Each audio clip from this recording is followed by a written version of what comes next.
Assalamualaikum warahmatullahi wabarakatuh. Selamat Recording in siang para progress. hadirin yang terhormat.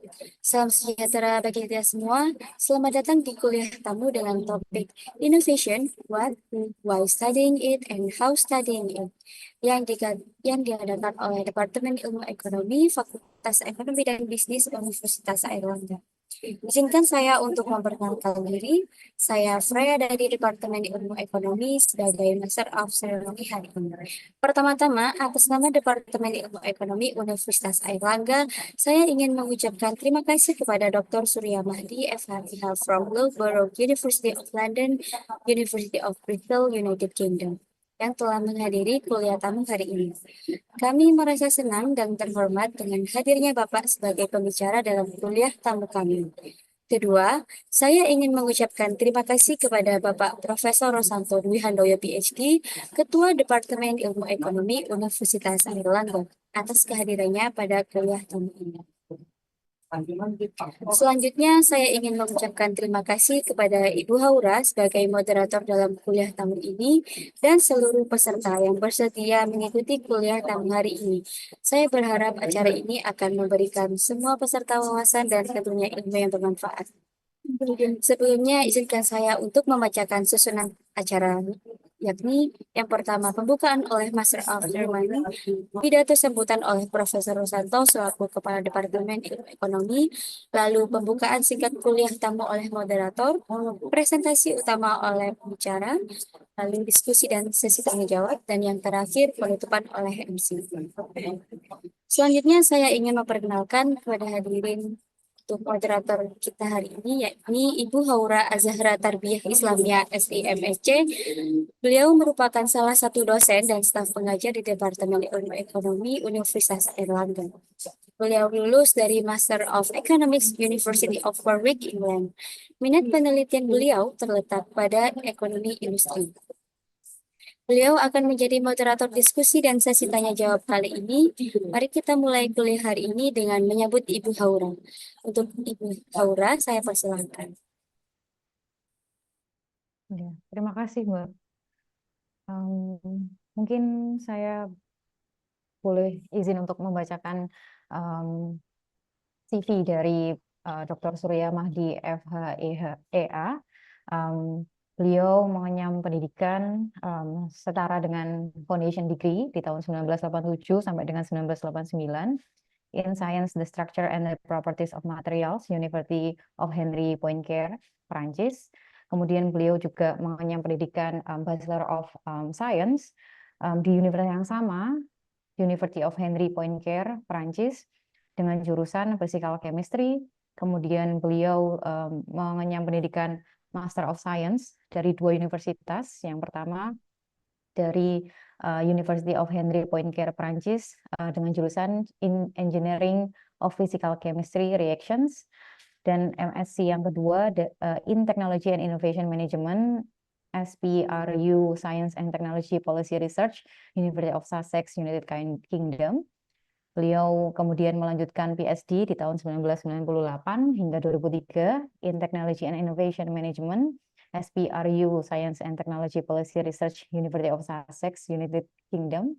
Dan beliau juga memiliki kesempatan untuk melakukan postgraduate certificate in academic practice di tahun 2017 sampai dengan 2018 dari Loughborough University, UK.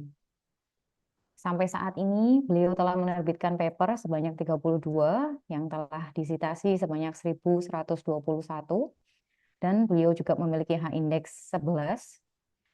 Publikasi terakhir beliau berjudul Front Loading the Front End of Innovation, diterbitkan pada Journal of Modern Project Management. Kemudian riwayat pekerjaan beliau,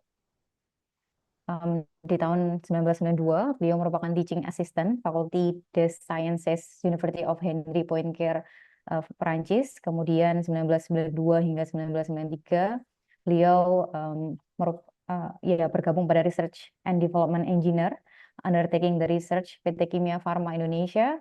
Kemudian 1993 sampai dengan 1995, beliau merupakan Civil Servant (PNS), undertaking policy analysis, the Agency for Assessment and Application of Technology, Ministry of Research and Technology Indonesia. Kemudian di tahun 1994 sampai dengan 1995, beliau merupakan teaching staff dari Center Culture French Embassy in Jakarta, Indonesia. Kemudian di tahun 1994 sampai 1995, beliau merupakan visiting lecturer Department of Chemistry, Universitas Indonesia. Di tahun 1996 sampai dengan 1998, beliau merupakan research staff dan undertaking research project Center of Research Policy, University of Wollongong, Australia. Kemudian di tahun 2002 sampai dengan 2006, beliau merupakan research fellow SPRU Science and Technology Policy Research, University of Sussex, UK. Tahun 2006 sampai 2009, beliau merupakan research fellow Cranfield School of Management, Cranfield University, UK. Kemudian di tahun 2009 sampai 2010, beliau merupakan research assistant Advanced Institute of Management, Research London, UK. Kemudian di tahun 2010 sampai 2012, beliau merupakan senior research fellow Bristol Business School of the University of the West England, UK. Tahun 2012 sampai tahun 2013, beliau merupakan associate consultant in technology transfer, innovation Chile. Tahun 2013 sampai 2016, beliau merupakan freelance and associate consultant in technology and innovation management practice, performance leaders consulting di London. Di tahun 2016 sampai 2021, beliau merupakan teaching fellow in innovation, entrepreneurship, strategy and management di Institute for Innovation and Entrepreneurship, Loughborough University, London. Tahun 2018 sampai 2021, beliau merupakan senior teaching associate in strategy and entrepreneurship dari School of Management, Faculty of Social Sciences and Law, University of Bristol. Tahun 2019 sampai 2021, beliau merupakan assistant director for teaching, responsible for managing and allocating teaching resources and maintaining the quality of various modules and programs di Institute for Innovation and Entrepreneurship, Loughborough University, London. Dan tahun 2022 sampai saat ini beliau merupakan dosen in Strategy Innovation and Entrepreneurship, Unit Director of MNC, Dissertation Unit and Undergraduate Units, University of Bristol Business School, UK. Sangat panjang sekali CV beliau dan rasanya saya tidak mungkin membacakan satu persatu begitu. Mungkin bisa saya kembalikan ke MC. Silakan.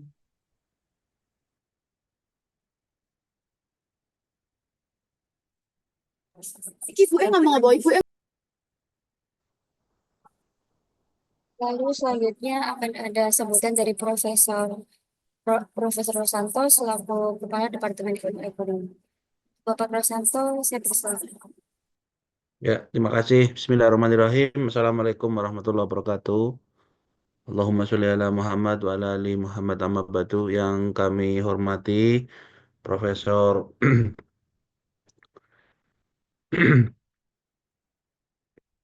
Surya Mahdi eh, dari Universitas Bristol. Selamat pagi, Prof. Dari Inggris ya. Di sana pagi ya, Prof ya.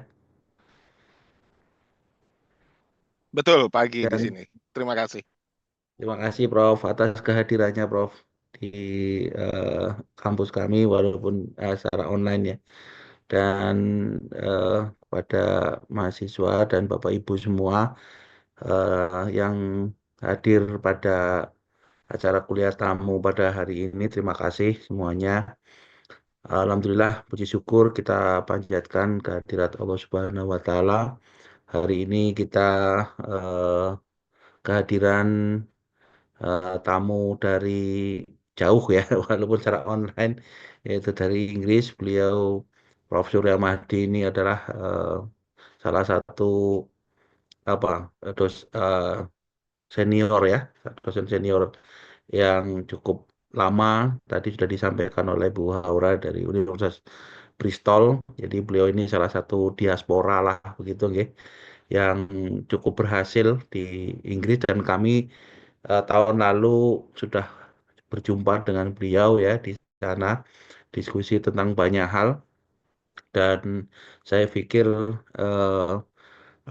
beliau berkenan untuk sharing-sharing ilmu dengan kami ini suatu anugerah yang luar biasa ya, karena eh, bidang ilmu beliau ini kaitannya dengan manajemen strategik gitu ya, inovasi dan eh, apa ilmu terkait apa Prof itu ya kalau eh, apa eh, merger akuisisi gitu ya Prof ya.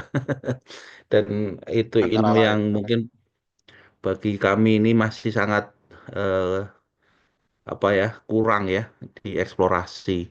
Dan pada hari ini kita berkesempatan untuk banyak mendapatkan sharing-sharing dari beliau. Nanti mungkin apa mungkin ini mahasiswa-mahasiswa kami dan juga kami sebetulnya mengundang juga dari beberapa dosen baik di FEB maupun kami sharing-sharing tadi di grup ISEI gitu. Mungkin barangkali ada yang juga berkenan untuk hadir gitu ya. Mungkin sekaligus mungkin kenalan-kenalan gitu Prof. Mungkin nanti dengan beberapa dosen-dosen yang ada di ISEI gitu. Nah, mungkin eh, kami mengharap sebenarnya mahasiswa kita itu bisa mengeksplorasi lebih jauh ya terkait dengan bagaimana peran inovasi ini terhadap knowledge ekonomi ya. Kita tahu bahwa yang menguasai pasar ini ya, itu tentunya adalah yang mengetahui betul bagaimana eh, perilaku kehendak pasar itu sendiri ya.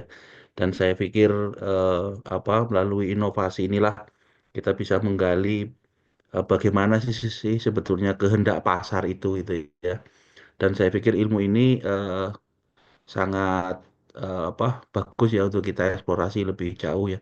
Kalau mungkin ada apa mahasiswa yang juga tertarik ya terkait dengan inovasi ini, mungkin eh, apa kalau kita gunakan data seperti data mikro ya, data industri itu sekarang yang baru itu statistik industri besar dan menengah ya, IBM itu sudah ada memasukkan eh, apa dari BPS itu eh, data pengeluaran perusahaan ya untuk kepentingan riset gitu. Nah, ini kemudian ini bisa dieksplorasi lebih jauh ya bagaimana sih impact dari riset inovasi yang dilakukan oleh perusahaan, impactnya terhadap ya penjualan, terhadap produksi ya, terhadap bagaimana penguasaan pasar dan seterusnya. Saya pikir ini pertemuan pada hari ini sangat menarik, mungkin bisa menjadi insight bagi mahasiswa kita bersama.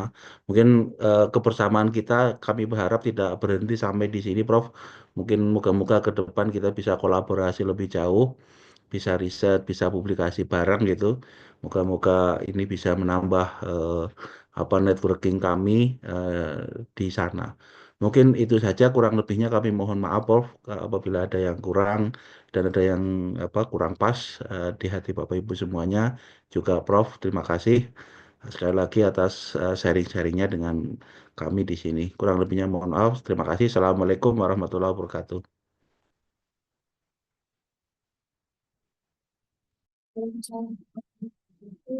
Terima kasih Bapak Profesor Rosanto atas waktunya untuk membuka kuliah tamu kali ini. Susunan acara selanjutnya yakni presentasi pertama oleh pembicara yakni untuk Bapak Dr. Surya Mahdi FHEH. Kami persilahkan. Terima kasih. Eh, Sebelum saya memulai, saya akan mencoba untuk men-share slide saya. Tolong dicek apakah para hadirin bisa melihat slide saya sebentar.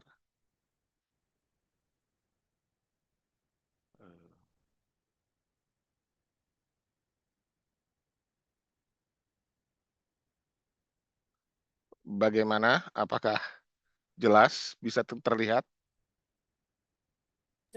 Sudah bisa, Bro. Oke, terima kasih. Assalamualaikum warahmatullahi wabarakatuh. Selamat sore, yang terhormat Bapak Dekan Fakultas Ekonomi dan Bisnis, Profesor Dr. Rosanto Dwi Handoyo, yang terhormat para rekan-rekan akademisi Fakultas Ekonomi dan Bisnis Universitas Airlangga, yang terhormat para mahasiswa beserta para hadirin lainnya yang datang di acara ini. Pertama-tama saya ucapkan terima kasih atas kesempatan yang diberikan oleh Fakultas Ekonomi dan Bisnis kepada saya untuk berbicara di seri kuliah ini. Pada kesempatan ini saya akan berbicara mengenai bidang ilmu yang telah saya tekuni lebih dari 30 tahun dalam saya berkecimpung di karir profesional saya. Bidang tersebut adalah bidang manajemen teknologi dan inovasi.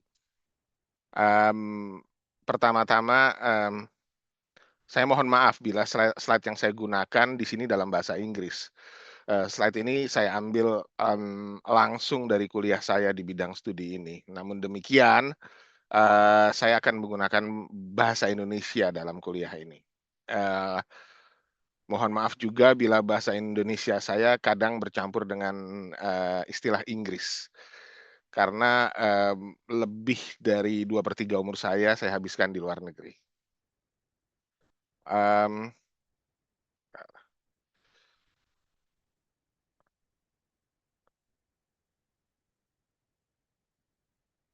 um,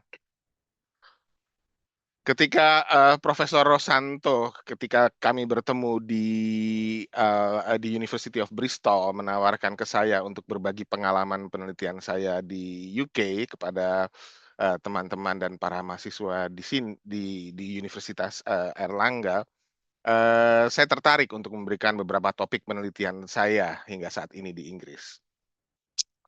Namun demikian, ketika saya mulai mencoba mendesain sesi kuliah tersebut, saya berkali-kali terbentur dengan pertanyaan-pertanyaan sederhana sih sebetulnya, yaitu mengenai apakah para hadirin nanti sudah mempunyai cukup informasi dan pengetahuan di bidang manajemen teknologi dan inovasi, karena bidang ini bukan bidang yang umum ya bagi di banyak universitas di Indonesia. Bila para hadirin tidak familiar, mungkin akan susah untuk nantinya berusaha mengerti presentasi saya mengenai penelitian yang saat ini sedang saya lakukan di sini gitu. Sehingga kalau saya akan memberikan kuliah ini di sini, sebaiknya saya memulainya dengan memberikan kuliah pengantar singkat gitu ya mengenai bidang manajemen teknologi dan inovasi.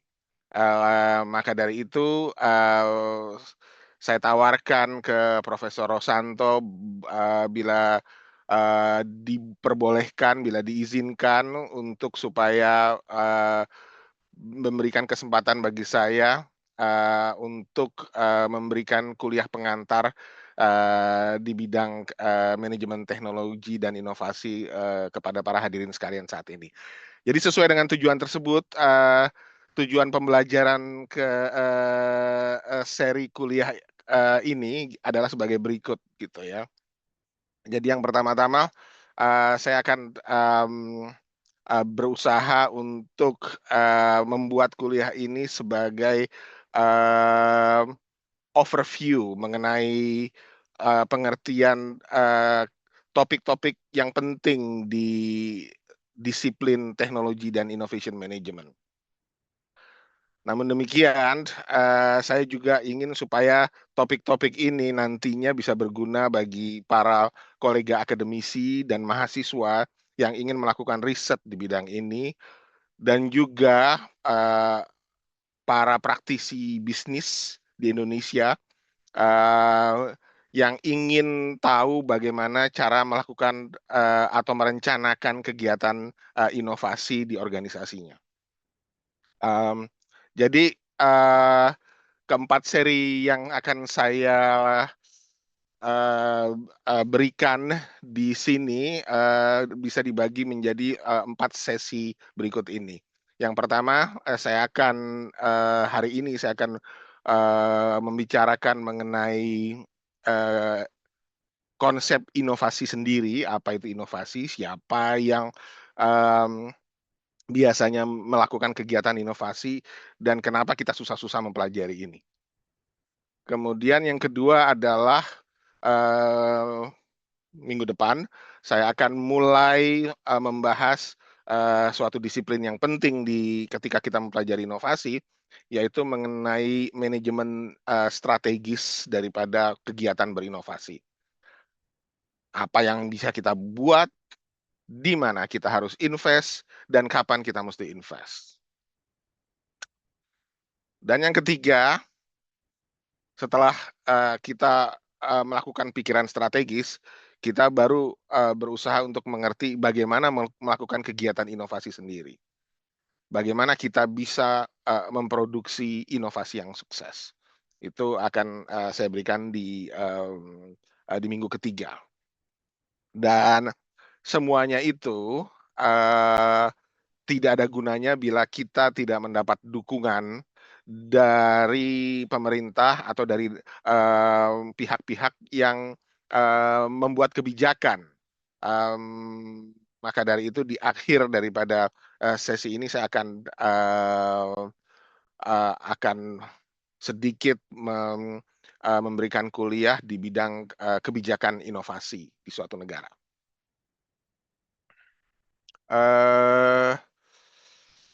Di sesi ini saya akan membahas secara dalam mengenai inovasi ya. Mungkin beberapa kolega di sini ada yang bertanya, wah saya tidak tahu sebelumnya bila Ibu Haura memberikan CV saya secara lengkap ke para hadirin sekalian. Tapi pikiran saya waktu itu, wah saya harus memperkenalkan diri terlebih dahulu. Ya, mungkin beberapa kolega di sini ada yang bertanya, kira-kira apa ini kredibilitasnya Pak Surya Mahdi ini, kok berani-beraninya mengklaim akan membahas secara dalam masalah inovasi. Profil saya saat ini adalah saya dosen di Universitas of Bristol. Grup penelitian kami adalah mengenai strategi international business dan entrepreneurship. Mungkin bahasa Indonesia kewirausahaan. Riset saya adalah di manajemen strategis inovasi. Jadi di minggu kedua itu pada dasarnya bidang saya. Ini kredensial saya.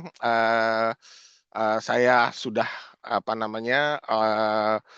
bekerja di berbagai universitas dan yang terakhir saat ini saya tetap bekerja di University of Bristol, tapi saya membantu kolega di Loughborough University dan University of Warwick. Saya juga mengajar di sana di kedua universitas tersebut. Saya juga melakukan riset dan riset saya macam-macam, dan klien saya itu pernah LIPI-nya Inggris, pernah BPPT-nya Inggris, pernah Biro Pusat Statistiknya Inggris, pernah Kementerian Perindustriannya Inggris, perusahaan-perusahaan seperti perusahaan farmasi Inggris, dan bahkan pemerintah Arab Saudi. Selama karir saya di akademisi, saya telah menulis lebih dari 30 buku dan telah dipublikasikan. Sedikit sebelum saya lanjutkan mengenai karakteristik saya,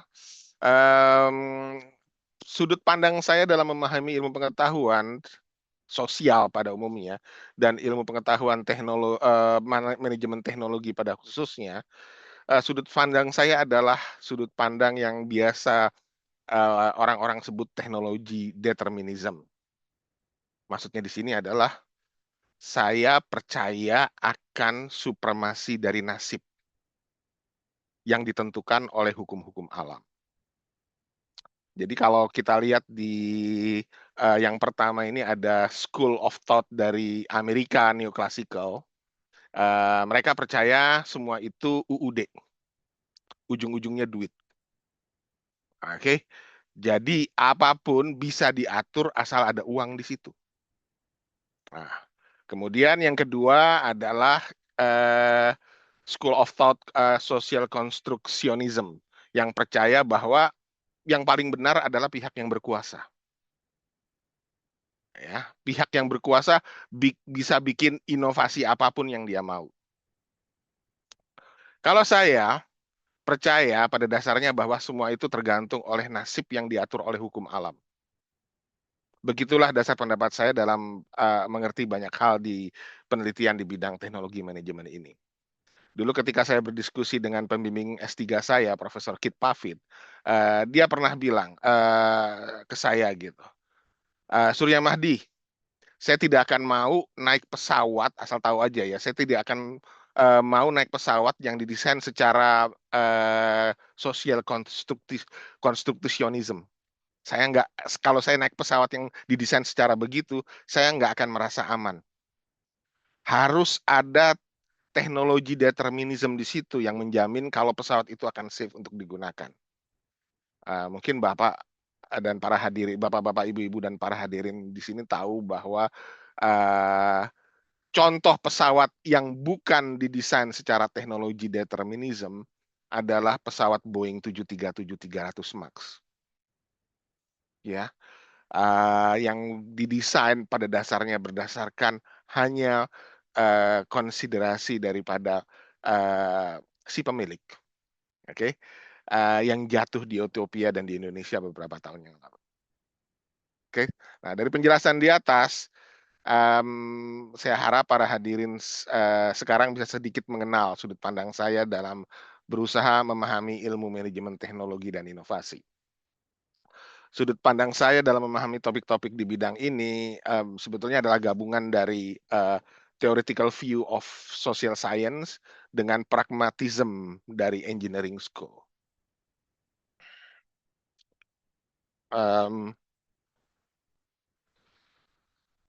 Jadi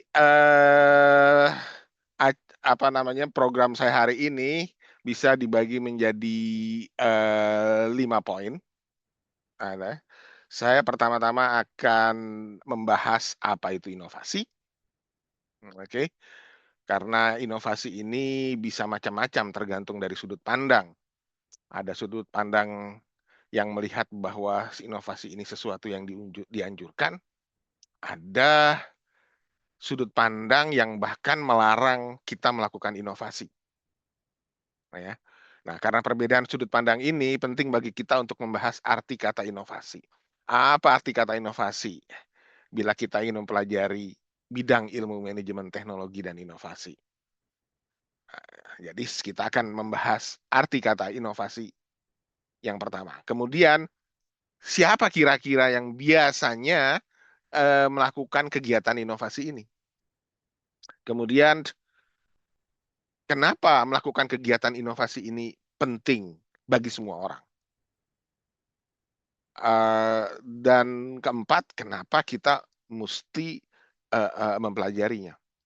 Sebelum terakhir, kalau kita kenapa kita mesti mempelajarinya? Bagaimana kita mempelajarinya? Dan saya akhiri dengan poin kelima itu, bagaimana kita akan sebaiknya mempelajari ilmu manajemen teknologi dan inovasi ini. Sebelum kita membahas lebih jauh tentang apa itu inovasi, mungkin para hadirin sekalian bisa melihat gambar ini gitu ya, dari kiri ke kanan. Ya, kira-kira menurut para hadirin di sini gambar apa ini? Kalau mau komen bisa mungkin komen langsung di chat box, oke? Saya bisa melihatnya. Juga bila ada pertanyaan bisa langsung ditulis di chat box di Zoom ini. Mungkin moderator bisa nanti mengingatkan saya di akhir presentasi tentang pertanyaan tersebut. Kira-kira gambar apa ini? Ada ide? Ntar saya lihat dulu di chat box-nya.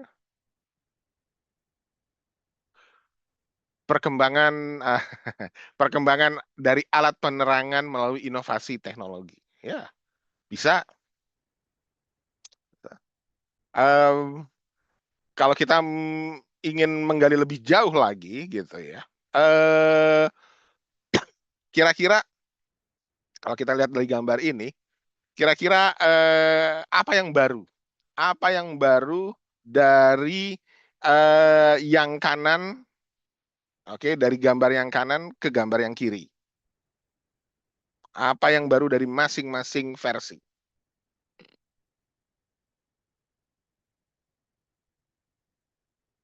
Ada ide? Bentuk dan cara kerjanya yang baru, betul. Ada ide lagi?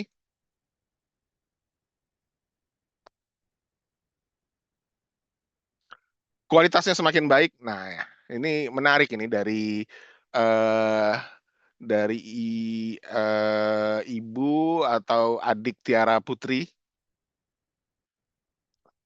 Ya. Nah, kemudian setelah ini, kira-kira bisa dilihat nggak penggunanya ini siapa?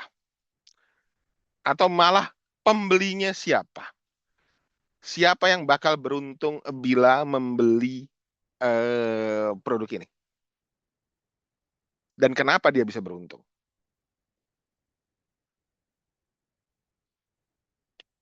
Ada ide?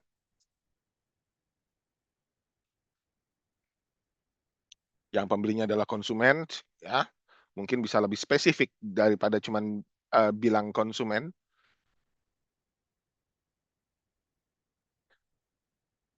Ya, betul. Pembelinya adalah orang yang mungkin punya ruangan gelap, atau pembelinya mungkin orang yang ingin bekerja pada waktu malam. Oke, nah di situ kita bisa melihat nilai apa yang produk-produk ini bisa berikan. Ya, oke, kita berhenti di sini dulu.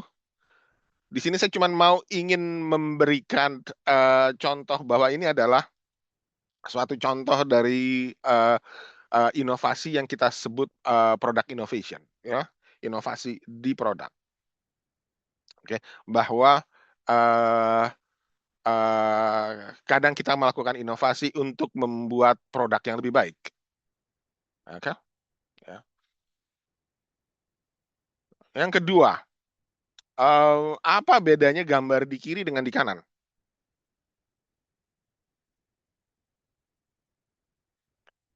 Oke, kenapa hal yang di kanan terjadi? Siapa yang beruntung bila ada hal yang di kanan dibandingkan dengan hal yang di kiri? Agar lebih efisien. Iya, dari Rosa Maharani, betul.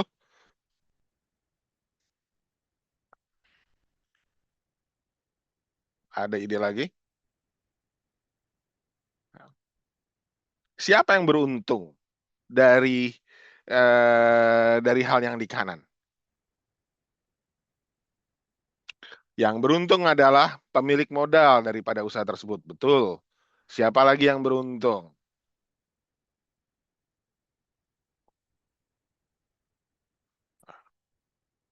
Mungkin konsumen itu sendiri beruntung, misalnya. Oke, karena bisa pesan di mana-mana. Bahkan bukan hanya di tempat tersebut. Saya lupa memberikan yang lainnya lagi. Pesan dari mobile phone juga bisa, dari smartphone. Ya. Di sini menunjukkan bahwa yang beruntung belum tentu satu pihak, mungkin berbagai macam pihak juga beruntung. Namun demikian, ini adalah suatu contoh yang kita sebut dengan inovasi di service. Ya.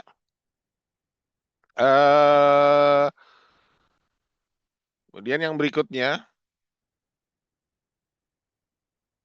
adalah ini. Apa yang membedakan gambar yang kiri dengan yang kanan?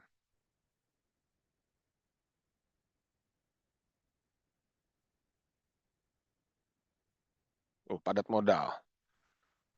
Penggunaan robot. Ya. Ya. Betul. Ini yang biasa kita sebut dengan suatu perbaikan ya, perbaikan di sistem produksi. Eh, eh, Daripada satu sistem produksi di mana banyak orang terpusat ke satu pembuatan. Henry Ford menemukan apa sih namanya rantai produksi ya. Kemudian berikutnya robot. Ini yang juga biasa kita sebut dengan proses inovasi. Ya kan? Di sini seperti yang Tiara Putri sebutkan di sini bahwa keuntungannya adalah efisiensi kerja, bisa meminimalisir human error. Ya, saya setuju. Siapa yang beruntung di sini? Yang beruntung, of course, tentu saja pertama-tama adalah si perusahaan. Oke, tapi juga apa namanya pengguna, ya, karena mungkin kualitas daripada produk yang dihasilkan itu lebih standar dan lebih tinggi. Finally, kira-kira apa yang beda dari yang kanan ke yang kiri? Oke. Apa yang baru dari yang kanan ke yang kiri? Yang sebelumnya tidak ada. Oke. Wah, dua-duanya sama, taksi. Mobilnya mungkin sama lah. Oke. Tapi apa yang beda?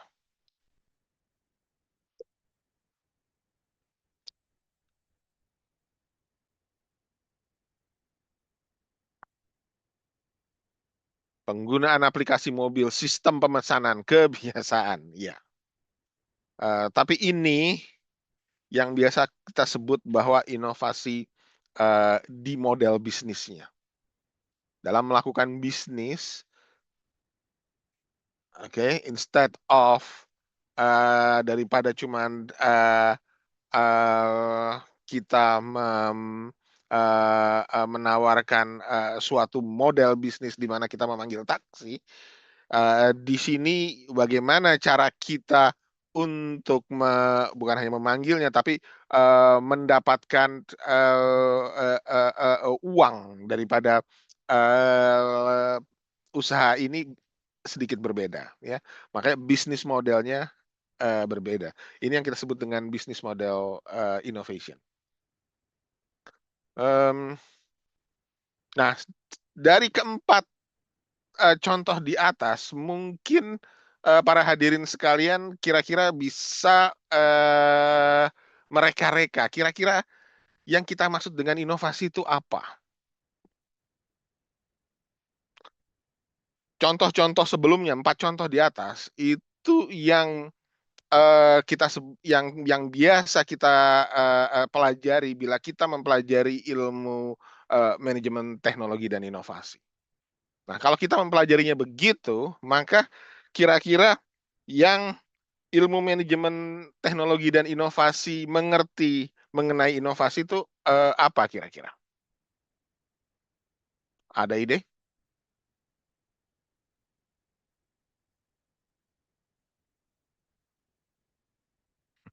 Mungkin bisa ngelihat chat GPT. Kemudian di copy paste di Zoom ini. Ya. Jadi kira-kira apa ini? Pembaharuan akan sesuatu yang lebih baik, menciptakan solusi yang kreatif. Saya apa namanya benar-benar sebuah pemikiran baru yang menggunakan dasar pembaharuan. Ya, eh, saya apresiasi eh, inisiatif aktif daripada para hadirin semua untuk ikut serta dalam ini ya, benar-benar ini ya antara lain seperti itulah. Namun em, kalau boleh saya memberikan eh, definisi daripada inovasi yang simple di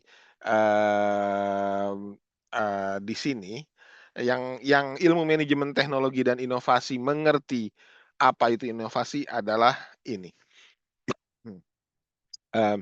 Novelty times a usefulness. Jadi harus ada dua faktor. Oke, sesuatu yang baru dan sesuatu yang berguna. Dan di sini penting. Dan kedua faktor ini penting. Salah satu tidak ada, maka tidak ada inovasi. Hanya baru, tapi tidak berguna, ya berarti cuma suatu penemuan. Oke. Berguna, tapi tidak baru, mungkin itu bukan inovasi, tapi imitasi. Jadi untuk jadi inovasi, itu kira-kira apa? Dua-duanya mesti ada. Novelty dan usefulness. Apa artinya ini? Artinya novelty, kalau itu sesuatu yang baru, berarti sesuatu yang beda dari yang sebelumnya. Di sini mempunyai arti tersirat di situ bahwa sesuatu yang beda tersebut harus lebih baik, lebih berbeda dari sesuatu yang sebelumnya. Kemudian arti kata dari berguna, usefulness di sini, mempunyai arti kata tersirat bahwa ada si pengguna di situ. Ya. Jadi novelty, arti kata tersiratnya di situ adalah yang lebih baik. Usefulness, arti yang tersirat di situ bahwa ada si pengguna. Oke. Inilah yang kita artikan dengan inovasi di bidang manajemen dan teknologi, manajemen inovasi dan teknologi. Nah, setelah itu pertanyaan berikutnya adalah siapa yang biasanya mengerjakan kegiatan inovasi ini? Kenapa kita harus menanyakan ini? Kenapa kita kemudian harus menanyakan kira-kira siapa yang biasanya membuat kegiatan inovasi ini? Nah, hal ini penting. Kenapa? Karena kalau kita ingin mempelajari bidang inovasi ini, bila kita misalnya nanti ingin membuat kebijakan atau kita membuat suatu nasihat suggestion, oke, kita mesti tahu ke siapa penelitian kita atau kebijakan nanti yang akan kita suggest itu harus dibuat. Otomatis kalau kita membuat suatu penelitian, kita harus tahu stakeholder daripada yang kita teliti ini. Karena kalau tidak, nggak ada gunanya. Ya. Nah, agar supaya menghindari penelitian yang tidak ada stakeholdernya tadi, nah kita harus tahu pertama-tama adalah siapa yang biasanya melakukan kegiatan inovasi. Oke.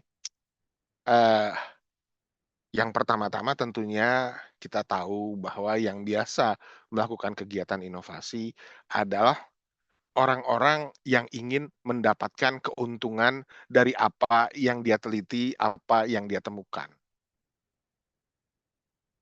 Orang-orang tersebut biasanya mempunyai motivasi uang di dalam benaknya.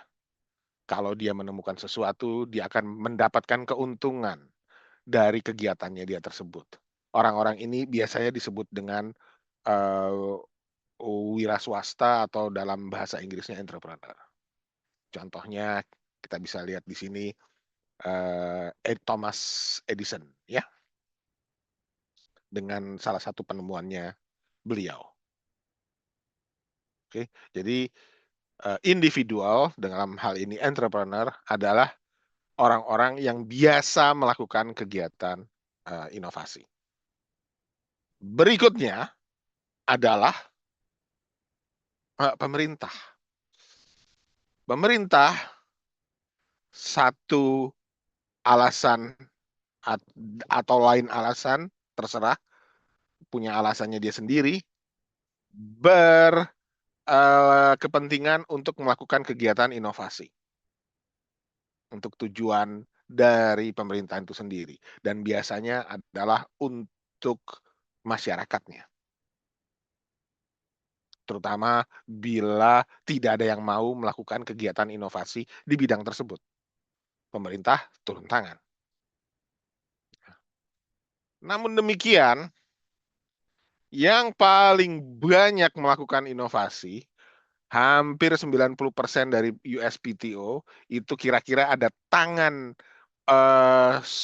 individu atau swasta di sini, adalah perusahaan. Perusahaan adalah institusi yang paling banyak melakukan kegiatan inovasi. Sehingga kalau kita mau melakukan penelitian di bidang inovasi, hasil daripada penelitian kita, implikasi daripada penelitian kita, oke, mau nggak mau, harus minimal berguna untuk pihak swasta. Karena kalau tidak, tidak ada gunanya. Ya, oke untuk pemerintah, ya, oke untuk wira swasta, tapi kalau juga tidak bisa digunakan untuk perusahaan, mungkin penelitian kita kurang ada gunanya. Ya. Kenapa mereka melakukan kegiatan inovasi? Kalau semua pihak bisa saja terlibat dalam kegiatan inovasi. Pertanyaan berikutnya adalah mengapa semua ingin terlibat dalam kegiatan tersebut? Kenapa mereka ingin melakukan kegiatan inovasi? Well, untuk pemerintah, tentu saja kita tahu bahwa pemerintah berkepentingan untuk melakukan kegiatan inovasi karena misalnya untuk menaikkan standar hidup, daripada masyarakatnya. Dan juga untuk memecahkan problem yang masyarakatnya hadapi, di mana swasta mungkin tidak tertarik untuk memecahkannya. Contoh yang paling gampang adalah ketika ada COVID-19. Di awal pemerintah berusaha untuk membantu pihak swasta, tapi pemerintah awalnya memulai. Kemudian pihak swasta dibantu oleh pemerintah untuk mengikutinya, karena bisa dimengerti pemerintah tidak mempunyai laboratorium sebesar industri farmasi, ya. Namun di banyak negara berkembang, semuanya ini pemerintah yang turun tangan. Ya.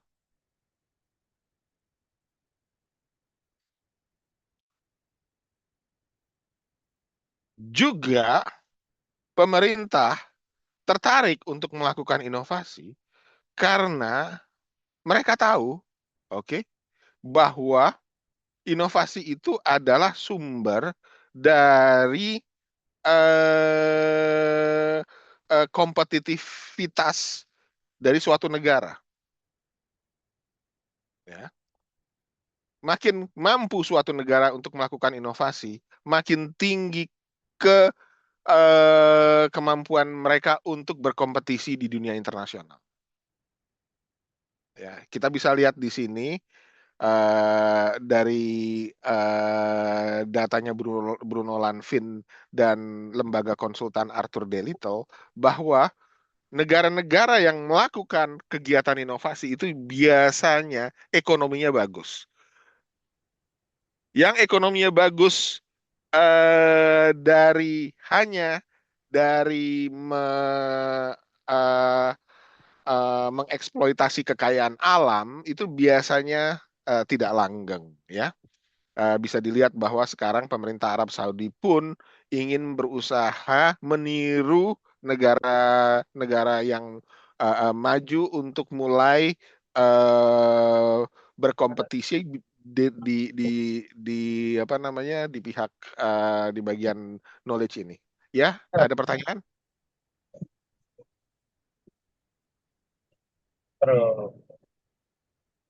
Halo? Oke. Ya. Oke, saya lanjutkan.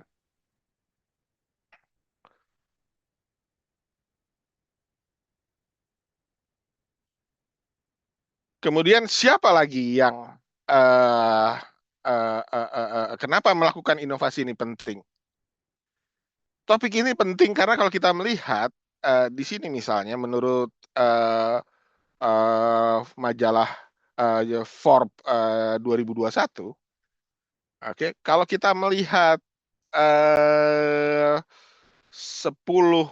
besar perusahaan yang terkaya di dunia, oke, 8 in total majority, tapi ini dilihat dari top 10-nya aja. 8 dari 10 perusahaan tersebut adalah berbasis inovasi. Kita bisa lihat basis inovasi apa yang mereka lakukan. Jadi inovasi ini merupakan suatu sumber kompetitivitas daripada perusahaan.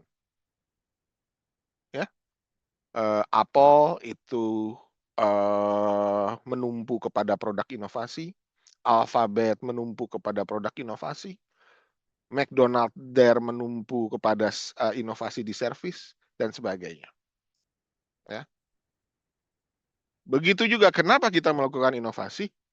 Karena ada satu hal yang perusahaan takutkan, yaitu mengenai disruptif teknologi. Jadi teknologi yang disruptif, yang datang dengan tiba-tiba di luar radar daripada perusahaan, yang membuat perusahaan tersebut, walaupun sudah melakukan kegiatan yang benar, tiba-tiba bisa out of business dalam jangka waktu setahun. Karena tidak relevan lagi ke konsumen. Oke. Untuk supaya hal itu tidak terjadi, like it or not, suka atau tidak suka, perusahaan juga harus melakukan inovasi. Ini contohnya ya.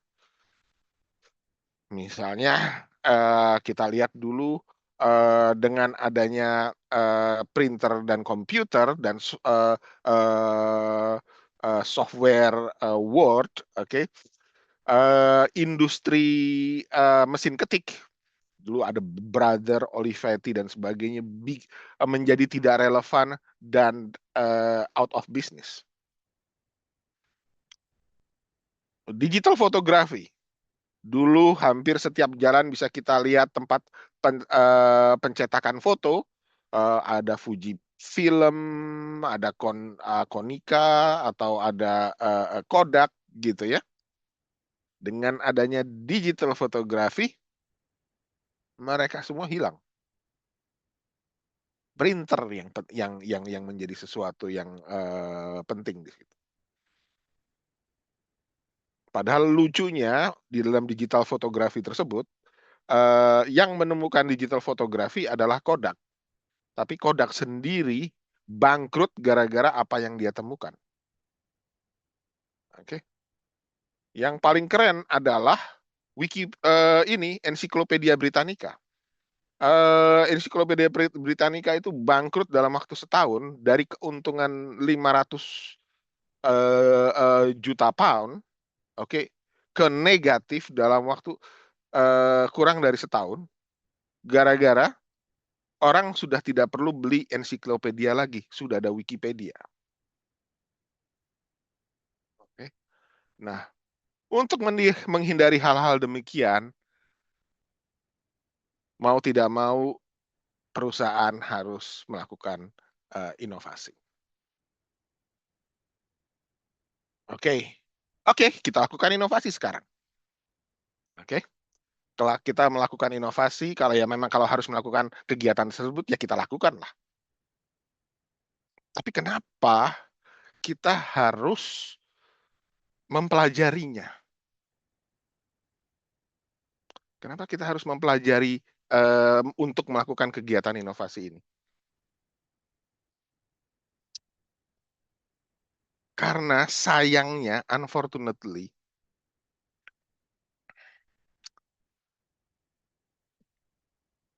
membuat inovasi itu bukan pekerjaan yang gampang, yang langsung oke, kalau saya sekarang mau melakukan inovasi, ya udah lakukan inovasi sekarang. Ternyata tidak segampang itu.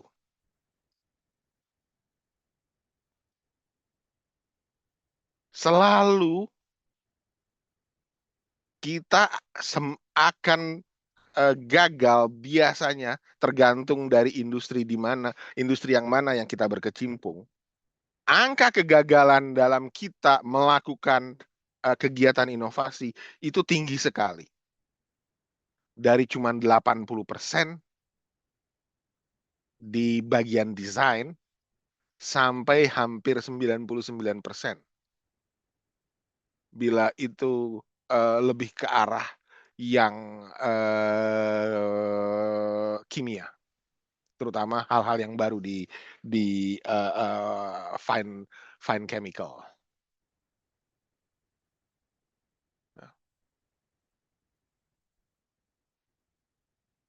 Karena lebih sering gagalnya itu, kita harus berpikir dengan keras bagaimana kita mendevelop inovasi ini.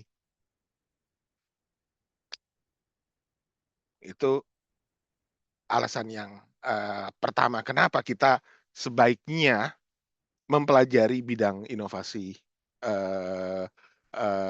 manajemen inovasi dan teknologi ini.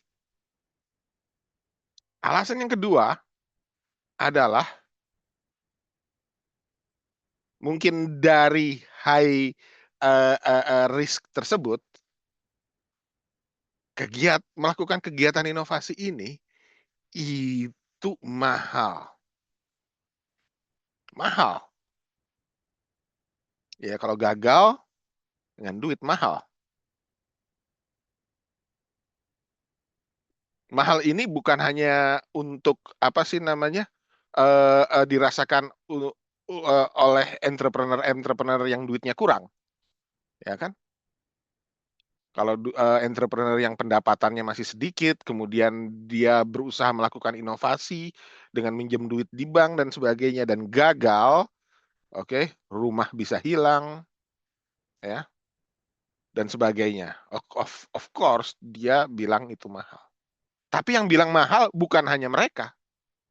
Yang bilang mahal itu juga perusahaan-perusahaan besar seperti Apple, Samsung, Huawei. Itu juga bilang bahwa melakukan riset and development itu juga mahal. Oke. Sehingga karena mahal, mereka harus berpikir berkali-kali, bukan hanya 1-2 kali, berkali-kali bila mereka ingin melakukan kegiatan inovasi.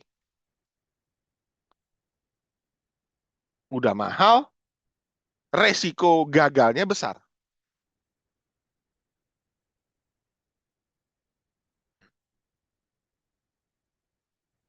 Mahal nggak ada masalah kalau kita tahu berapa banyak duit yang kita masukkan, oke? Apakah nanti bakal menghasilkan suatu hasil atau outcome di akhirnya. Dengan kata lain, kalau kita bisa mengira-ngira berapa banyak yang duit harus kita apa namanya duit yang harus kita spend, oke, untuk menghasilkan suatu inovasi yang sukses. Kalau kita bisa menghitung-hitung hal tersebut, maka kita bisa kira-kira mengira-ngira ya mahal, tapi oke lah, saya kira-kira bisa afford ini. Namun demikian, sayangnya kegiatan tersebut juga uncertain. Kalau ini cuman urusan duit, biasanya perusahaan yang kaya yang akan selalu menang dalam berkompetisi di bidang inovasi ini. Nyatanya tidak. Contoh IBM dengan Dell misalnya. Akhirnya IBM yang kalah, dan oke lah saya jual bisnis hardware saya ke Lenovo karena saya udah tidak mampu lagi bersaing di situ. Dan bukan tidak mampu, udah tidak akan lagi tidak bisa bersaing dengan orang-orang yang bisa menghasilkan ini dengan cost yang lebih rendah. Bukan hanya kekuatan uang. Kalau kekuatan uang, perusahaan yang kaya akan selalu menang. Belum tentu dia.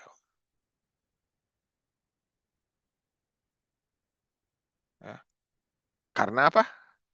Karena inovasi itu sesuatu yang uncertain. Yang susah untuk disimplify, direduksi menjadi hanya suatu resiko. Yang kita bisa hitung kemungkinan dia berhasil atau tidak. Susah dihitung sebelumnya. Tapi juga bukan masalah keberuntungan. Ya uncertain, oke lah kalau uncertain ya, ngapain kita pelajarin? Oke, segala sesuatunya ya berdasarkan nasib, berdasarkan untung-untungan. Ya, ngapain juga kita pelajarin? Oke, yang beruntung pada dasarnya akan menang. Ternyata juga tidak. Ini adalah contoh perusahaan-perusahaan yang mungkin pada awalnya mereka kira mereka beruntung. Karena mereka yang menemukan atau membuka bisnis tersebut sebelum orang lain. Friendster misalnya. Friendster ada sebelum Facebook. Tapi sekarang, apakah teman-teman di sini, saudara-saudara di sini pernah melihat Friendster lagi? Enggak, orang sudah pindah ke Facebook. Dan lain sebagainya. Ya. Dan akhirnya, kenapa kita harus melakukan mempelajari inovasi ini? Karena nanti di di kuliah yang berikutnya kita akan tahu bahwa dalam melakukan inovasi ini makin lama makin kompleks, sehingga tidak satupun orang yang mempunyai complete set of knowledge, ilmu pengetahuan yang komplit untuk bisa melakukan suatu inovasi. Era di mana seorang entrepreneur dengan seorang diri bisa membuat suatu inovasi, itu sudah masa lalu.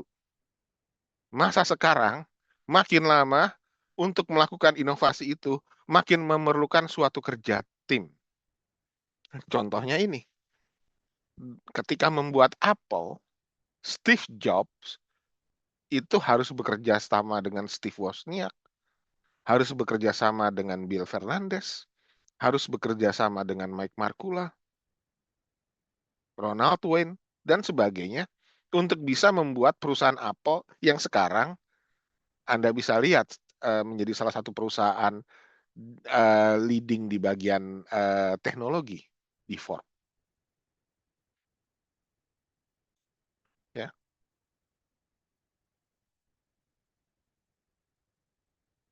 Jadi kesimpulan dari situ bagaimana? Kenapa kita harus mempelajari managing inovasi? Karena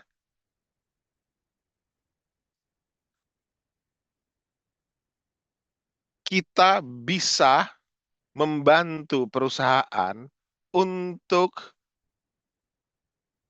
mengalahkan istilahnya hal-hal yang saya terangkan tadi untuk membuat inovasi, melakukan kegiatan inovasi itu lebih sukses lagi. Mempelajari inovasi itu kira-kira mengenai bagaimana kita mendekati semua problematika ini secara sistematis. Dan bagaimana cara kita mendekati problematika mempelajari inovasi ini secara sistematis? Yaitu dengan menanyakan 3 pertanyaan besar ini. Yaitu nomor 1, pertanyaan yang secara strategis. Kenapa, apa yang inovasi apa yang harus kita buat? Di mana kita harus melakukan inovasi tersebut dan kapan sebaiknya kita melakukan inovasi dan kapan tidak? Itu pertanyaan-pertanyaan strategis yang siapapun yang ingin melakukan kegiatan inovasi harus pikirkan sebelumnya. Kemudian, setelah kita memutuskan untuk melakukan inovasi tersebut, oke, kita kemudian boleh bertanya, oke, fine, sekarang kita melakukan inovasi. Tapi bagaimana kita sebaiknya melakukan kegiatan inovasi itu untuk memproduksi inovasi yang sukses? Hal ini akan kita pelajari di minggu ketiga di bidang manajemen inovasi, innovation management. Dan yang terakhir, yang biasanya penting bagi pembuat kebijakan adalah sudah barang tentu kita ingin siapapun yang melakukan inovasi di negara kita, kita dukung. Kira-kira kebijakan apa yang harus kita lakukan agar supaya kegiatan inovasi di suatu negara bisa didukung. Itu akan kita bicarakan di minggu ketiga, di minggu keempat di bagian innovation policy. Oke, jadi ini adalah kenapa kita melakukan, kita capek-capek mempelajari inovasi. Oke, kita tahu sekarang bahwa ya inovasi susah tapi bisa dipelajari. Bagaimana harus mempelajarinya?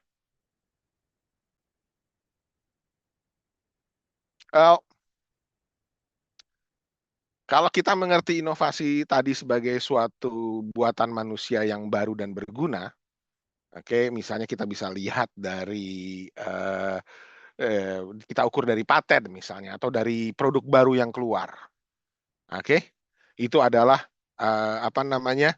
awal daripada titik tolak daripada kita mempelajari inovasi. Kita melihat apakah ada produk baru yang keluar, apakah ada statistik mengenai produk-produk baru, oke, yang kita bisa gunakan, oke. Awal titik tolak daripada unit analisa kita adalah hal tersebut. Terserah mau servis, terserah mau proses, tapi ada sesuatu yang konkret, yang real, yang kita bisa definisikan bahwa ya inovasi itu terjadi. Oke. Nah, kemudian untuk mempelajarinya, kita bisa mempelajarinya dari produk itu sendiri. Antara lain mungkin ada pendekatan yang ingin melihat bahwa kira-kira bentuk produk apa yang bisa dikategorikan nantinya sebagai inovasi yang sukses. Oke. Nah, bila bapak-bapak, ibu-ibu, saudara-saudara di sini tertarik untuk mempelajari hal yang demikian, oke, ini biasanya pendekatan untuk mempelajari inovasi ini kita sebut dari pendekatan engineering. Ya, banyak hal di situ yang bisa dilihat. Oke, apakah kira-kira bentuk daripada suatu produk, feature daripada satu produk, oke, yang bisa membuat produk itu lebih sukses atau tidak. Oke. Nah, ini adalah pendekatan produk. Ada lagi pendekatan orangnya. Oke, pendekatan orangnya. Biasanya orang yang akademisi-akademisi yang melihat ini adalah, oke, kita nggak terlalu peduli deh inovasinya kayak gimana. Kita tahu itu inovasi, tapi kita ingin tahu bahwa kira-kira orang-orang yang kayak bagaimana yang biasa membuat inovasi yang sukses. Otomatis pendekatan ini penting karena apa? Karena kalau kita tahu jenis orang-orang yang biasanya sukses dalam melakukan kegiatan inovasi, otomatis kita bisa bantu mereka lebih lanjut. Yang ketiga adalah yang saya sebut pendekatan algoritma, yaitu kalau kita mau melakukan inovasi, itu kira-kira step-step apa yang harus kita lakukan? Ada bidang-bidang akademisi-akademisi yang tertarik melakukan tersebut. Apapun yang mereka lakukan, biasanya mereka lakukan dalam suatu kerangka aplikasi. Dalam suatu kerangka aplikasi yang mereka tertarik untuk mereka tekankan di sini. Begitu juga mereka dalam melakukan riset ini ada juga yang lebih tertarik untuk melihat kira-kira faktor kondisi apa yang bisa membuat apakah itu proses, apakah itu orang, apakah itu produk, kenapa didesain begitu? Oke. Kenapa orangnya hanya mendesainnya begitu? Biasanya ini ada hubungannya dengan misalnya apakah ilmu pengetahuan ataukah suatu resources yang memaksa mereka membuatnya atau melakukan kegiatannya seperti itu. Nah, ini adalah bagaimana cara kita mempelajari inovasi. Alhamdulillah, saya pernah melakukan ini semua dan sudah dipublish. Kalau bapak-bapak, ibu-ibu di sini tertarik melihat CV saya, di semua pendekatan dalam mempelajari ilmu manajemen teknologi dan inovasi ini. Terakhir, setelah mempelajarinya, kemudian kadang kita ingin tahu kira-kira bagaimana mengertinya. Di slide ini ada beberapa pendekatan yang paling umum bila seorang peneliti ingin mempelajari ilmu manajemen teknologi dan inovasi. Pendekatan pertama adalah pendekatan filosofis. Oke, kalau bapak-bapak, ibu-ibu tertarik untuk belajar di University of Sussex, ada satu mata pelajaran mengenai pendekatan filosofi dalam mempelajari inovasi. Kira-kira apa yang dipikirkan dengan pendekatan filosofi ini? Itu mengenai suatu pertanyaan ini menjawab dalam melakukan inovasi yang kita lakukan ini sebetulnya baik atau buruk. Kalau kita buat bom nuklir, itu baik atau buruk? Maksudnya, kita membuat teknologi nuklir, mengembangkan teknologi nuklir, itu sesuatu yang baik atau sesuatu yang buruk? Kalau bisa digunakan untuk sesuatu yang buruk, bagaimana kita bisa mengaturnya? Itu dipelajari di filosofi approach to innovation. Ada juga pendekatan mengerti inovasi dari segi sosiologi. Itu biasanya orang-orang di sini ingin melihat bila suatu inovasi itu terbentuk, itu biasanya dalam kerangka sosial struktur yang bagaimana yang membuat inovasi itu terbentuk. Oke, apakah dari suatu hierarki, suatu pengambilan keputusan seseorang, ataukah dari negosiasi antara berbagai macam pihak untuk menghasilkan inovasi tersebut? Oke, ini yang kita sebut mengenai sociology approach to innovation. Again, kalau Anda belajar inovasi di beberapa universitas, ada yang pendekatannya seperti ini. Dan orang-orang yang biasanya melakukan kegiatan ini, mereka akan menerbitkan penelitiannya di jurnal yang namanya Social Study of Science.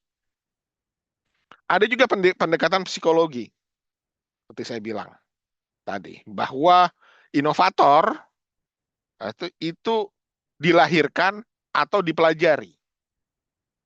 Kira-kira skill apa yang inovator itu lakukan? Kira-kira inovator yang beruntung itu mempunyai model kognisi yang bagaimana?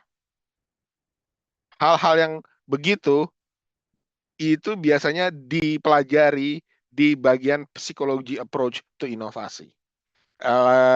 Salah satu jurnal yang menerbitkan ini, misalnya Entrepreneurship Theory and Practice. Ada beberapa artikel di situ yang mempelajari hal ini.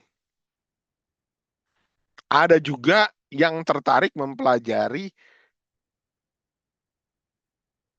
sejarah perkembangan dari suatu inovasi. Oke, seperti ingin mempelajari kenapa sejarahnya ditemukannya kereta api, kenapa sejarahnya diketemukan lampu, kenapa kok arus bolak-balik itu sekarang jadi standar dibandingkan arus searah. Oke, nah hal-hal demikian dipelajari di historical approach to inovasi. Jurnal yang mempelajari ini adalah Business History. Oke, ada juga yang mempelajari political approach to inovasi. Kira-kira kebijakan apa yang harus dilakukan untuk mendukung suatu inovasi? Contoh topiknya misalnya, kira-kira siapa yang harus mengeluarkan duit, oke, untuk membiayai riset di bagian riset-riset terapan? Apakah pemerintah, taxpayer money, atau dilepaskan ke perusahaan sendiri, dilepaskan ke pasar? Orang-orang yang melakukan kegiatan riset di sini biasanya dia publish di jurnal namanya Research Policy. Saya pernah publish di sini juga. Ada yang saya sebut engineering approach to innovation. Rata-rata orang engineering management di sini. Seperti pertanyaan, kira-kira step-step best practice apa yang digunakan untuk bisa develop successful innovation? Okay. Jurnal yang biasa bisa dilihat dari sini adalah Engineering Management Journal. Ada juga pendekatannya ekonomi kepada inovasi. Pendekatan ekonomi itu innovation, pertanyaannya biasanya rata-rata kira-kira apa faktor-faktor yang mempengaruhi dan apa-apa yang bisa dipengaruhi oleh adanya inovasi ke ekonomi dan ke masyarakat. Misalnya topik yang mereka pekerjaan, kalau kita mau membuat melepaskan ketergantungan teknologi dari negara lain, itu kira-kira apa yang harus kita lakukan? Oke, berdasarkan data yang ada. Oke. Nah, hal ini semua didiskusikan di Economic Approach of Innovation. And finally, ada namanya yang kita sebut Management Approach to Innovation. Misalnya, kalau ada beberapa proyek inovasi, gimana kita bisa tahu bahwa di proyek mana yang kita mesti invest? Atau bagaimana kita bisa memanage kegiatan inovasi secara sukses? Ilmu tersebut biasanya peneliti-penelitinya publish di jurnal yang namanya R&D Management.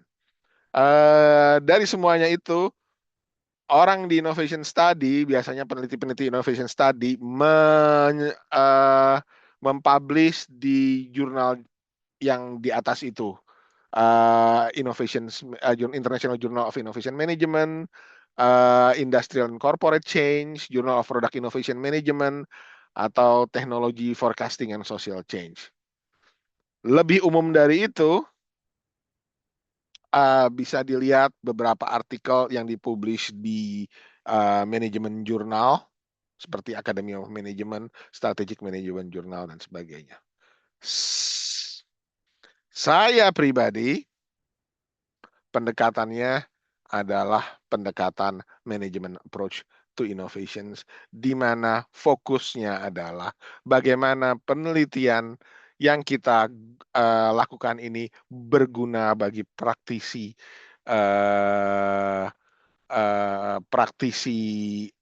pembuat inovasi. Maka setelah di sini saya akhiri dulu sesi pertama dari kuliah saya ini.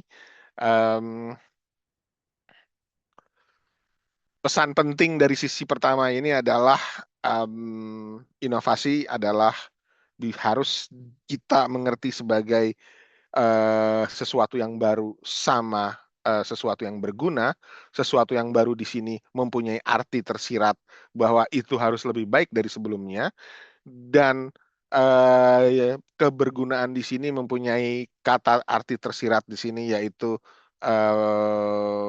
apa namanya, ada penggunanya.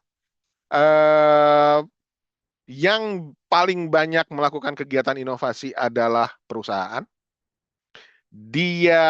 Mereka melakukan inovasi sebagai suatu usaha persiapan untuk menghadapi hal-hal yang tidak diinginkan. Oke. Untuk mempelajari inovasi, oke, kita harus mempelajarinya secara sistematis. Mempelajari inovasi bisa di approach dari people, dari segi people, proses, dan produk. Dan yang terakhir, innovation study itu adalah suatu multidisciplinary subject, bukan interdisciplinary subject. Maksudnya di sini adalah inovasi tersebut, mempelajari inovasi bisa di-approach dari berbagai subjek, tapi inovasi bidang studi inovasi sendiri bukan gabungan dari berbagai bidang yang saya sebutkan sebelumnya. Jadi sekian dulu kuliah ini, semoga berguna. Terima kasih. Baik, terima kasih. Wassalamualaikum warahmatullahi wabarakatuh. Waalaikumsalam warahmatullahi wabarakatuh. Terima kasih Pak Surya Mahdi atas kuliahnya, sangat insightful sekali gitu ya. Mungkin karena keterbatasan waktu begitu, mungkin saya undang gitu ya, maksimal 2 orang gitu untuk bertanya. Dari partisipan mungkin ada yang mau bertanya begitu, saya persilakan.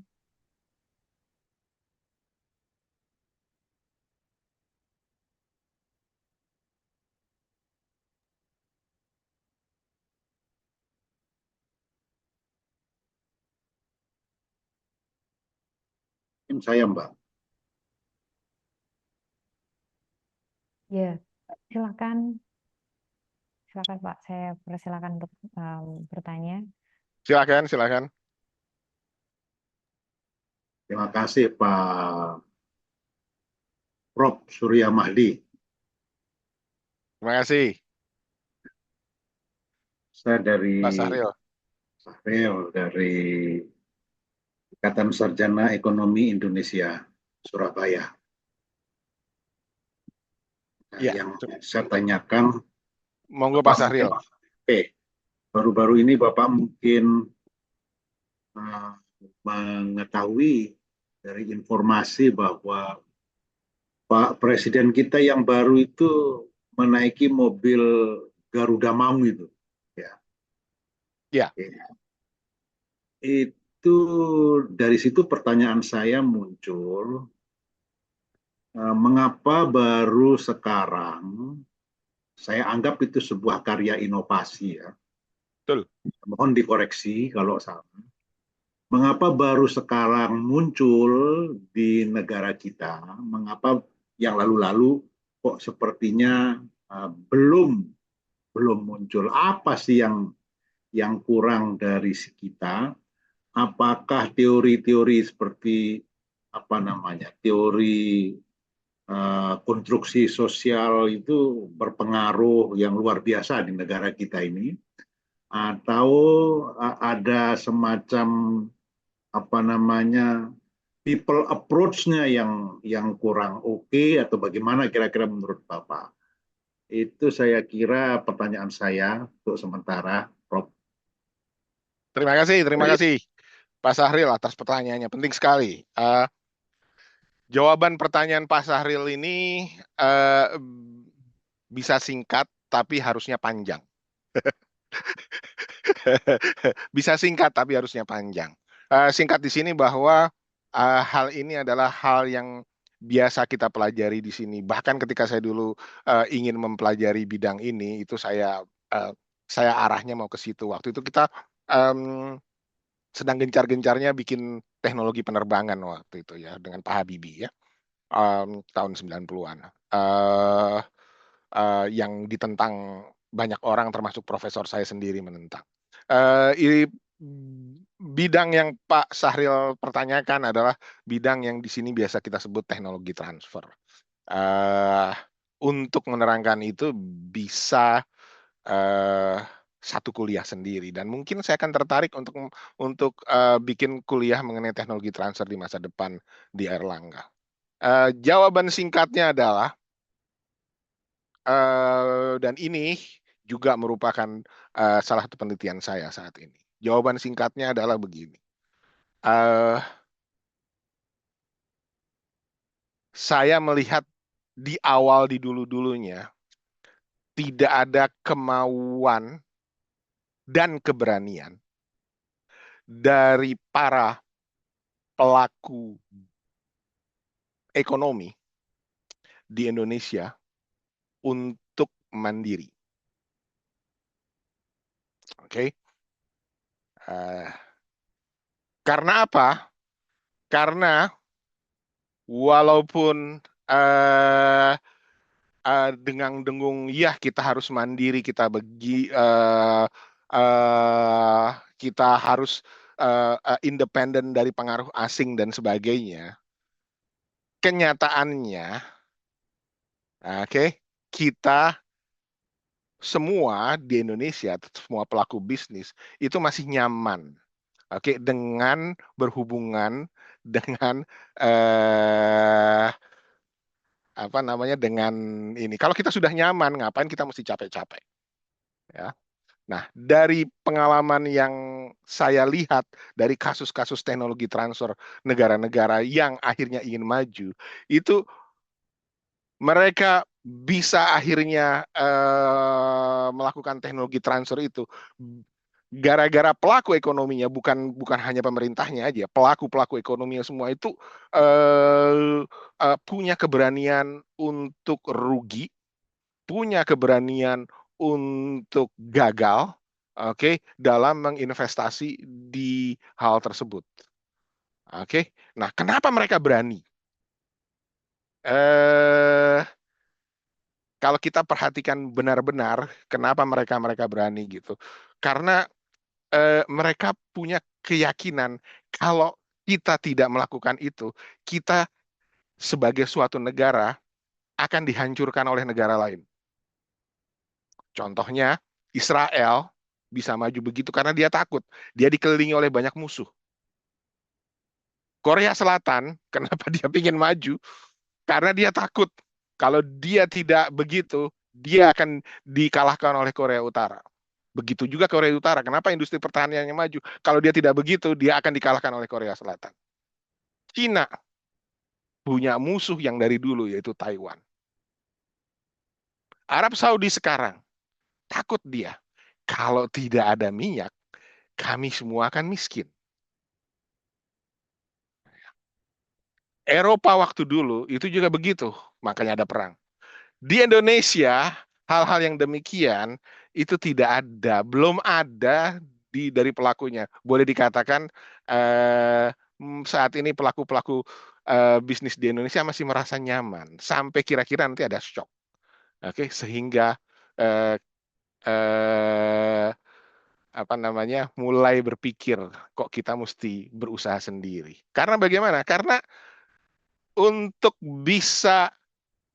eh, bisa menguasai suatu teknologi itu tidak cukup mendapatkan hibah dari si penemu teknologi tersebut.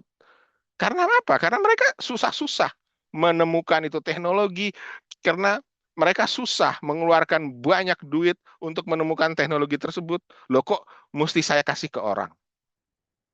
Apakah mereka percaya terhadap surga dan neraka nantinya? Juga belum tentu. Rata-rata orang yang maju adalah orang yang apa namanya dimanapun baik Cina maupun sebagainya itu kira-kira ada hubungannya dengan mereka berani melakukan kegiatan pengembangan teknologi tersebut sendiri.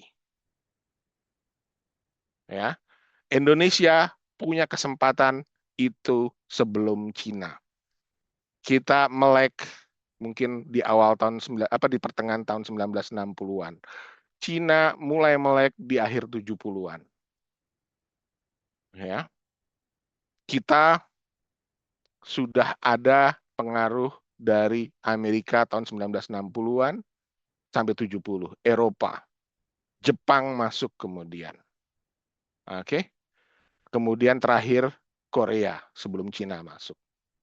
Kenapa kita tidak bisa tetap membuat mobil? Kenapa kita tidak berani menjiplak mobil Ford zaman dulu? Apakah sekarang kalau kita diberi mobil BYD atau Wuling dari Cina sana, kita tiba-tiba bakal diberi rahasia bagaimana membuat mobil tersebut dari Cina? Enggak. Pelaku bisnis kita sendiri harus berani untuk bereksperimen dan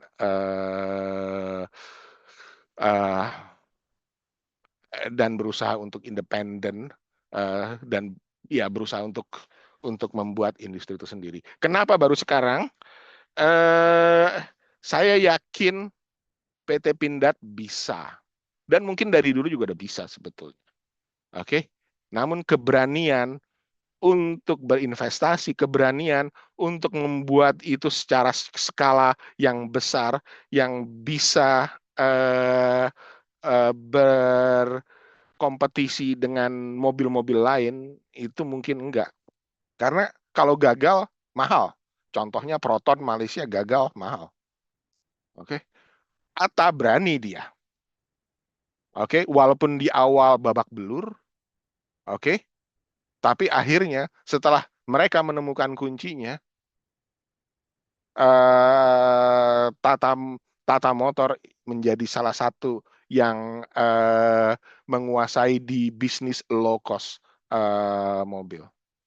Jadi itu tadi jawaban saya, Pak Sahril. Mudah-mudahan bisa menjawab pertanyaan Bapak. Eh, apa namanya? Seperti yang saya bilang tadi, pertanyaannya bisa jawabannya bisa pendek, bisa juga panjang, dan biasanya harusnya panjang. Terima kasih. Ya, terima kasih Prof. Ya, Sepertinya baik. kita harus menyakiti diri kita dulu, Prof ya. Nah, begitu. Kadang-kadang begini ya, saya sama teman-teman saya di sini gitu, kalau ketemu mahasiswa gitu, kenapa kok mahasiswa yang Asia atau gimana gitu, yang miskin-miskin terutama, tuh kok makin pinter-pinter dibandingkan yang ini. Itu ada yang bilang, begini Surya, dia bilang gitu. Kalau perut itu kenyang, otak itu biasanya pingin tidur.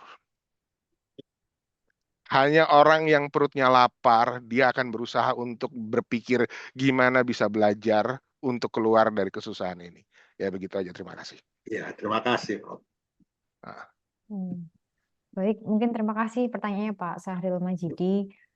Mungkin karena keterbatasan waktu begitu ya, saya rasa kita bisa cukupkan begitu kuliah tamunya.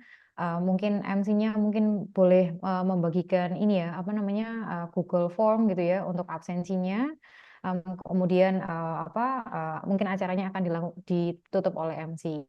Itu saya kembalikan ke MC. Terima kasih semuanya.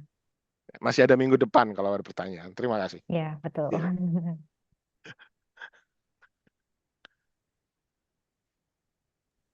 Baik, terima kasih atas penjelasan yang luar biasa dan komprehensif, Dr. Surya Mahdi. Kami sangat mengapresiasi kehadiran Bapak pada kuliah tamu hari ini. Terima kasih juga kepada Bapak Profesor Rosanto Handoyo selaku Kepala Departemen Ilmu Ekonomi, serta Ibu Haura Azahara yang telah menjadi moderator dalam kuliah tamu kali ini. Dan juga saya mengucapkan terima kasih kepada seluruh hadirin dalam hadiri kuliah tamu hari ini. Sebagai MC, saya Freya, mohon maaf jika terdapat kesalahan dalam penyampaian atau pelaksanaan data. Terima kasih atas perhatiannya. Sampai jumpa. Wassalamualaikum warahmatullahi wabarakatuh. Waalaikumsalam warahmatullahi wabarakatuh. Terima kasih Prof. Terima kasih Surya. semuanya. Terima kasih Terima kasih, Pak Prof. Sahril. Rosanto. Terima kasih Bapak Ibu kasih. semuanya. Terima kasih.